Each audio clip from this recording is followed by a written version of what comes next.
Hello, I'm Kimberly Dondo, Digital Content Manager, and welcome to In Conversation With, the podcast series that delves into the world of financial services and brings you face to face with some of the most notable figures in the industry. Listen as we discuss topics that are currently facing the industry and hear from visionary CEOs to disruptive innovators as we bring you a diverse array of voices and perspectives. We'll explore the challenges they faced, the lessons they've learned, and the insights they have to share about the ever-evolving landscape of financial services. Hello everyone, I'm Lois Vallely, Chief Reporter for Money Marketing, and for today's episode of the podcast, I'm joined by Sarah Coles, who's Head of Cyber and Resilience at Parmenion. So she is, sorry, I said Parmenion very weirdly then, Parmenion. So she's perfectly placed to talk about cyber threats in advice businesses, which is what we're going to be talking about today. So before we get on to that though, Sarah, would you mind just telling our listeners a little bit about yourself and what your role at Parmenion involves? Yes, thanks for having me on.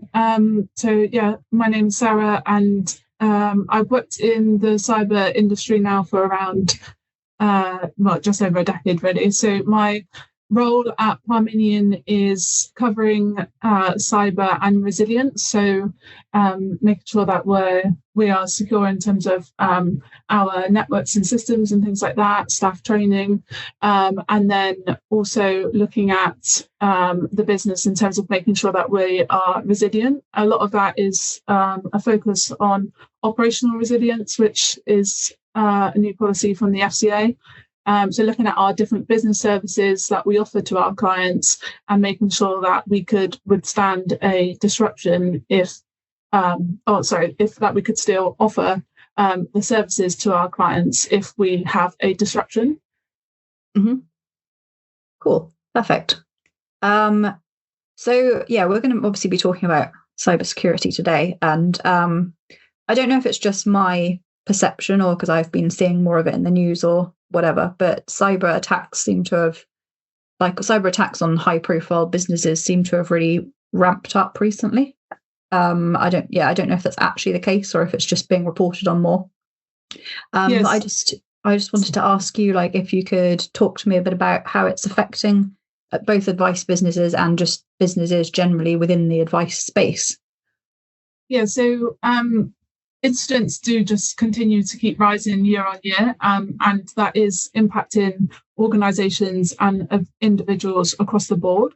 And I think this is despite continued investment from companies like financial sector. Obviously, we have a lot of regulations around making sure that we are protecting our clients' data. And I think there's more awareness of things like phishing attacks and scams and things. And I think you see a lot more of it on the news in terms of programs like you have scam interceptors and stuff that a lot of the time people talk to me about. But a lot of the time you will see big organizations hitting the headlines and it kind of looks like they are being targeted. But a lot of the time it's just that they're not getting basic security principles right. So an example of this is with Ticketmaster and British Library were in the news recently. It appears like they have been targeted, but when you actually read into those articles, both of them didn't implement multi-factor authentication. So the attacker just simply logged into their systems. I think it can kind of appear like it's those big companies that are being targeted. And a lot of the time, smaller companies might think, well, what would someone want with my data anyway? I'm not going to be targeted. But it's actually just the fact that if you're not implementing basic security, then you are going to be, you're more likely to be breached. Yeah. I was having a conversation actually before we started recording this podcast with Nick from Intelliflow, and he was saying about how maybe in the past it would have been larger companies that were more targeted, but now it's literally it can be anything from one-man bands up to big companies. So I suppose, yeah. And he was saying it's because quite a lot of attacks are now done by bots. Would you agree that that's so they don't what's the word? They're not necessarily targeting you, basically. Yeah, exactly.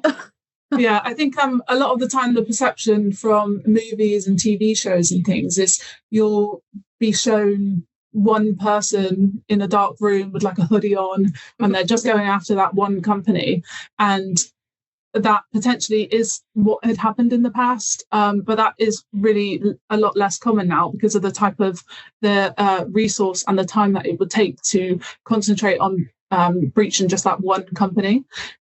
So obviously that would happen with things like nation state attacks and things where they're after information from governments and things. But the reality is that a lot of it now is automated. So around 50% of website traffic is believed to be bots. And this is where attackers can just use automated scripts to just basically like search the internet for vulnerabilities within systems, devices and things. And they can just cast a wide net going after anyone to find those easy targets rather than targeting a specific victim.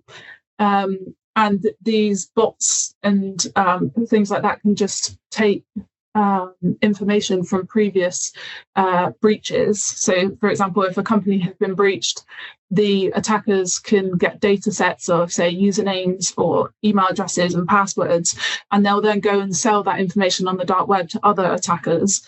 And they can just put this information into these bots, and they can just try thousands of logins against different systems in such a short amount of time than it would take a human to do. And so they basically can exploit gaps in people's defenses regardless of if they're a target or not. So when someone, like a lot of the time, I think the like people will think, well, I'm not going to be targeted, why would someone want my information? And then I think that can then make someone more complacent with their security, like reusing the same passwords and things. But yeah, I think it's really important to understand that so much of it now is automated through AI and bots and things like that.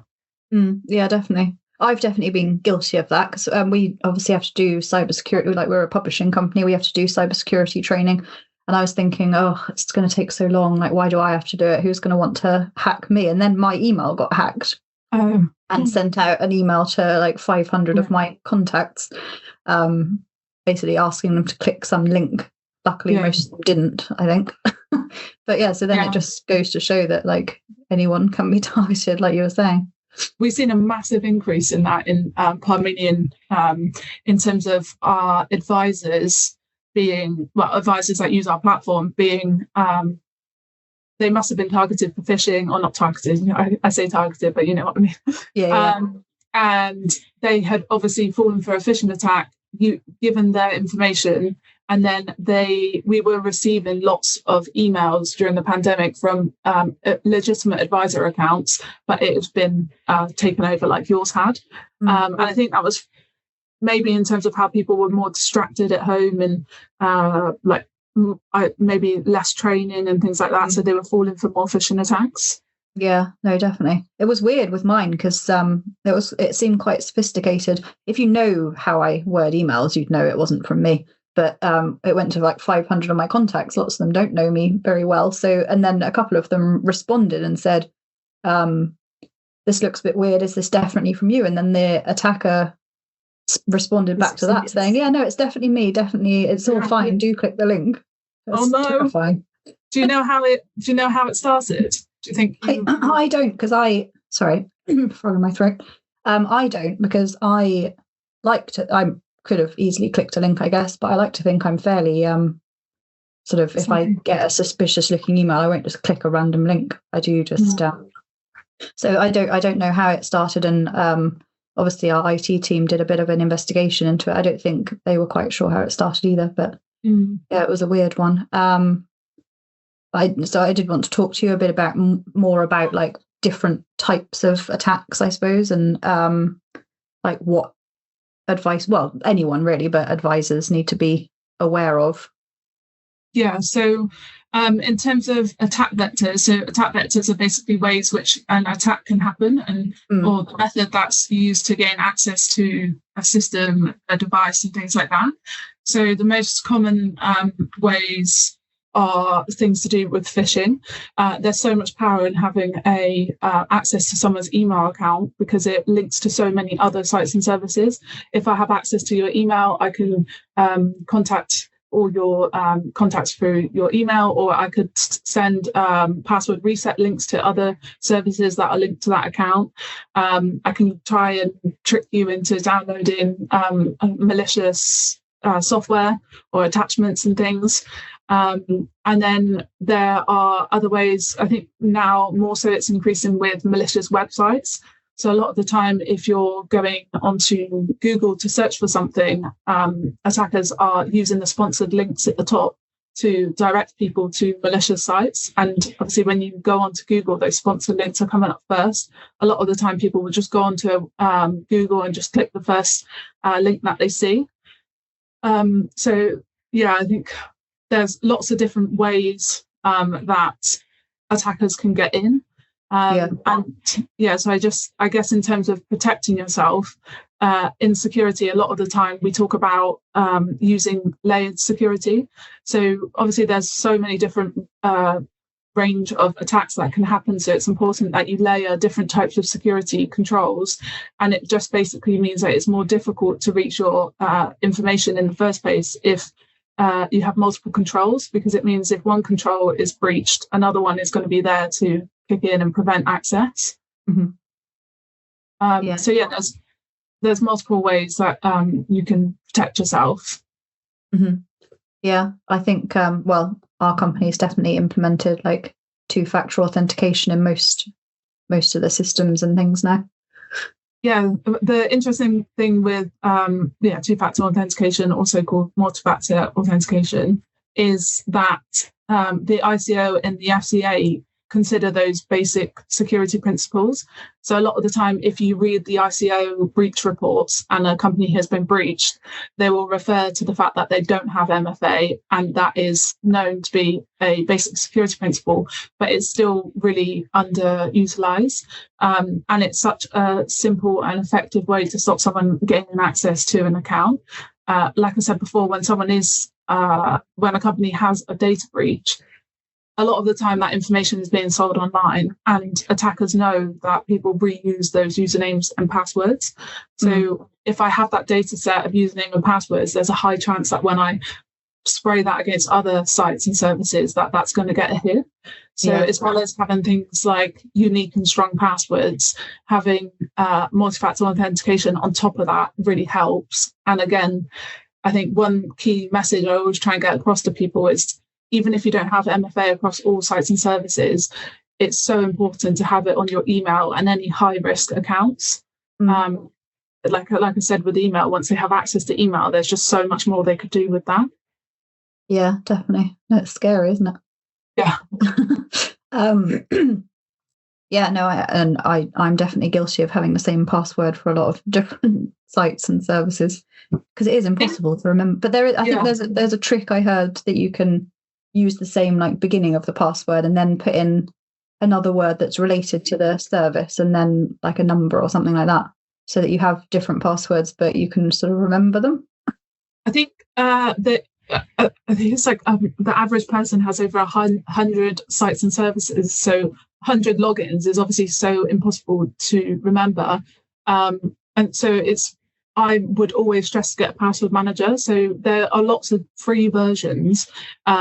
The drawback with the free version of a password manager is that you can't sync it across devices. So if you are using your laptop and then your phone, it's not that ideal. But I think a lot of the time now, the price for like an annual password manager subscription is around like £40 or something. And it just takes the hassle out of you having to remember all this information and potentially creating weaker passwords by like just changing something slightly on the end, because again, a automated bot or something could just use the start of the password and just sort of go through other options at the end. So I think it's really important and essentially impossible to keep good security unless you have a password manager, something that is taking control of those passwords. And I would always advise to not use a browser password manager, because a lot of the time with malware on like email or things like that. If you download a lot of malicious software, they will look in your browser for passwords. So having that dedicated password manager is a lot safer for you. Interesting. I might do that myself. Cool. So we've obviously talked a bit about how hackers can get in, like via emails or websites. But are there other ways that attacks can happen? I know my friend's social media accounts got hacked. I think it was her LinkedIn and Facebook or something. Like, what other ways are there that hackers attack people?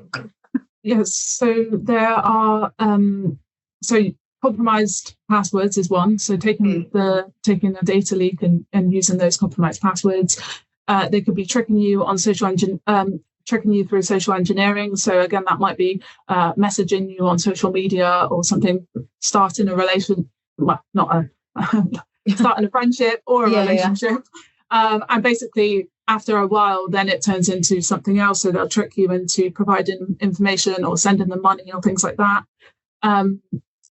There could be viruses and malware and stuff. So a lot of the time with these malicious websites, you could be going on to sort of download a template or something like that, and you don't actually realize that you're downloading malware. It could be a whole range of things also in terms of the email. So you're opening an attachment, and that could be a virus or malicious software as well. Yeah. Cool. Another one actually that's quite common is people calling you to be appearing from fraud helpline. So it could be someone, like, obviously people use a range of products that are similar. So it could be you happen to use HSBC, and then you might get a call from HSBC fraud department, fake, saying that there's something on your account, but they know that there's a high chance that there's enough people that are using that service that they will then believe it and provide information. And it's the same with, there was like a WhatsApp scam going around where they would message to say something like, "Hi mum, I've lost my phone." People automatically believe that it's their child if they have one. So yeah, it's like a lot of, and another one is like things that are happening in the news. So events. So I think it was the Paris Olympics. Within a couple of weeks of the tickets coming out, there was a fake website that looked exactly like the real one selling fake tickets, and people would just click onto that at the top of their search engine and give them their money. And yeah, obviously with AI, there's going to be a lot more impersonation attacks, where I think this will be quite important for advisors and clients to be aware of how easy it is to take a couple of seconds of a clip of someone. So if it was an advisor, they might have been speaking at an event. If it was a client, it might be something from their public social media profile, and they can turn just a few seconds into deepfake impersonation. And then obviously if that's a relationship with a client and advisor, potentially that could trick either party into withdrawing money or things like that. Oh, terrifying. It's interesting you said about the HSBC thing, because I used to bank with HSBC, and I got a call from what looked like their customer services number telling me that there'd been someone trying to withdraw some ridiculous amount of money out of my account. Yeah. I nearly fell for it. I like to think I don't tend to fall for those things, but because it came from their customer services number, I nearly fell for it. And then I suddenly thought, wait, why am I giving this random person my details? A lot of the time, I think it depends if you're busy as well, if you're distracted. With a lot of things to do with social engineering and phishing, it's always has an emotional sort of trigger to it. So it's like urgency or panic and stuff. So when someone's in that state, they'll react more quickly and less logically. So a lot of the time when you get stuff, it's like, just take 2 seconds to think, is this triggering me to panic or something that will then make me react faster? And then if anything like that does happen, you can just call, like you can go on Google and contact the company via their like official number. A lot of the time people might, receive these things and then call the number within the text message, which will just go straight to the attacker. Yeah, definitely. Have you seen, I can't remember which company it is, but they've like created this AI granny who can sit on the phone to a hacker. Is it O2, I think? Or like I love that. I think it is O2, and I've seen the advert and it was like, I've got all the time in the world. That's such a good use of time. Yeah, of time and of AI. So, and then somebody, I can't remember where I saw the advert, but it had comments underneath, and somebody had commented saying, when the hackers start using AI, then it'll just be an eternal conversation between the AI granny and the AI hacker. Good, it won't be on anyone else. Exactly. They'll just keep each other going forever. Yeah, I think the worst one for me is that fraud department, and a lot of the time it's if attackers have got your information, they've already breached you and you're already in a state of panic, then they will then sort of attack you again with this fraud department thing because they know you're already stressed. And I think that's like the worst one. My mum nearly fell for the WhatsApp scam, thinking it was me. And then after that, I was so on edge that she was going to get a call from a fraud department, like a fake fraud department. So for weeks, I just kept saying to Mum, if you ever get a call and it's from a fraud department, just ignore it. Because I think that one's so easy. That could get so many people easily. Yeah, definitely. If it wasn't so horrible and malicious, I'd almost admire it. Yeah. Clever. Yeah. So we've obviously talked a bit about how advisors or anyone can protect themselves, but are there any other ways? We talked about obviously MFA and making sure you keep up to date with the latest hacks, but is there anything else that people should be doing to protect themselves?